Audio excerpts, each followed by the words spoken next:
Hello guys, welcome to my first blog. আমার লাইফের এটা ফার্স্ট ব্লগ। আমি এর আগে কখনোই ব্লগ বানাইনি। আমার ধারণাও নেই যে ইউটিউবে ব্লগ ভিডিও কিভাবে বানায়, বাট আমি এটা করতে চাই। তো আমি আজকে ফার্স্ট একটা ব্লগ বানাচ্ছি। আমার এখনও একটাও সাবস্ক্রাইবার্স নেই। তো আমি আজকে একটা নেমন্তন্ন বাড়িতে যাব, আর সারাদিন কি করি কি না করি সেটাই তোমাদের দেখাবো। তো চলো শুরু করা যাক।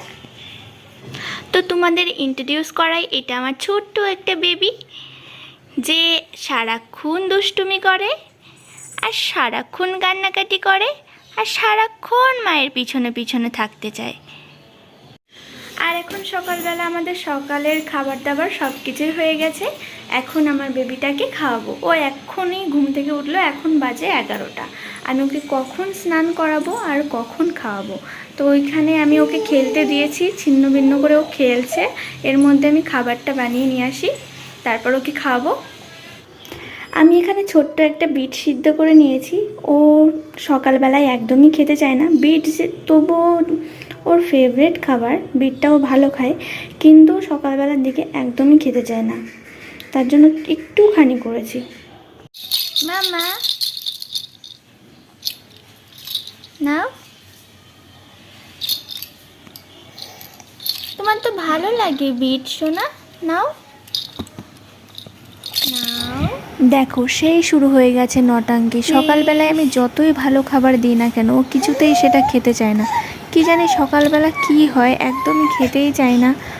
অনেক জোর জবরদস্তি করে একটু খাওয়ালাম, তারপর এই যে স্নান করাতে নিয়ে আসছি। ওকে খাইয়ে দাইয়ে ক্লিন করে এখন তেল মালিশ করাবো, তারপর স্নান করিয়ে একটু ঘুম পাড়িয়ে দেবো। এই যে স্নান করানোর পরে ঘুম পাড়াতে নিয়ে এসছি, তারপর ওকে ঘুম পাড়িয়ে আমিও স্নান করে আসলাম একটু ভালো করে।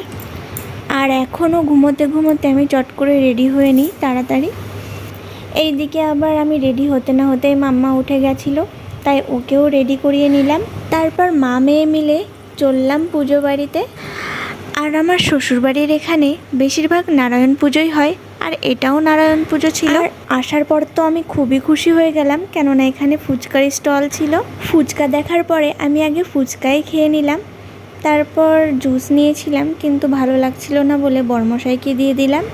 এইদিকে তারপর আবার আমরা খেতে বসে পড়লাম, কিন্তু সবার সামনে বারবার ক্যামেরা বের করতে আমার খুবই লজ্জা লাগছিল, যেহেতু প্রথমবার ব্লগ বানাচ্ছি। তারপর ভাবলাম পুজো বাড়িতে কী কী খাওয়া দাওয়া করছি সেটাও তোমাদের সঙ্গে শেয়ার করি। তো এখানে প্রথমেই ছিল পনির কাটলেট, যেটা একদমই গরম ছিল, আমি ধরতে পারছিলাম না। খেতেও প্রচণ্ড টেস্টি ছিল। এখানে ছোলার ডাল আর রাধা পল্লবীটাও বেশ ভালো খেতে ছিল।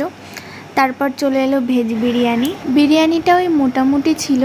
তারপর চলে এলো আলুর দম, আলুর দমটা কিন্তু ভালো হয়েছিল খুব। আর কিছু মিষ্টি ছিল, চাটনি পাঁপড়, হাজমোলা, আইসক্রিম সবই ছিল। তারপর মাম্মা ঘুমিয়ে গেছিলো, আমরা আর বেশিক্ষণ দাঁড়ালাম না। মাম্মামের খাওয়ার দাওয়ার টাইম সবই উল্টো পাল্টা হয়ে গেছে, তাই ওকে নিয়ে তাড়াতাড়ি বাড়িতে চলে এলাম। আর এই শাড়ি পরতে তো আমার খুবই ভালো লাগে, কিন্তু শাড়ি পরে আমার প্রচণ্ড গরম লাগে, আমি ভালো করে সামলাতেও পারি না, তবু আমার শাড়ি পরতে খুবই ভালো লাগে।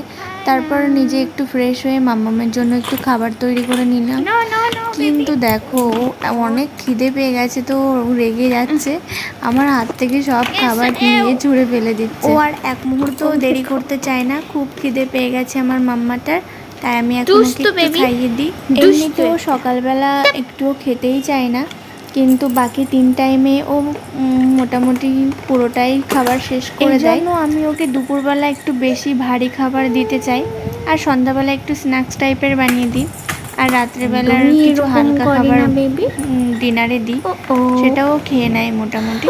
জানি না আমার এই ফালতু ব্লগটা কেউ দেখবে কিনা, তবে আজকে ব্লগ বানিয়ে বুঝতে পারলাম যে ভিডিও দেখা, শুয়ে শুয়ে ভিডিও দেখা অনেকটা সোজা, কিন্তু ভিডিও বানাতে গেলে তার অনেকটা খেসারতি দিতে হয়। আর আমার আজকের এই ব্লগটা কেউ যদি শেষ অবধি দেখে থাকো, তাহলে অবশ্যই একটা কমেন্ট করে দিও প্লিজ।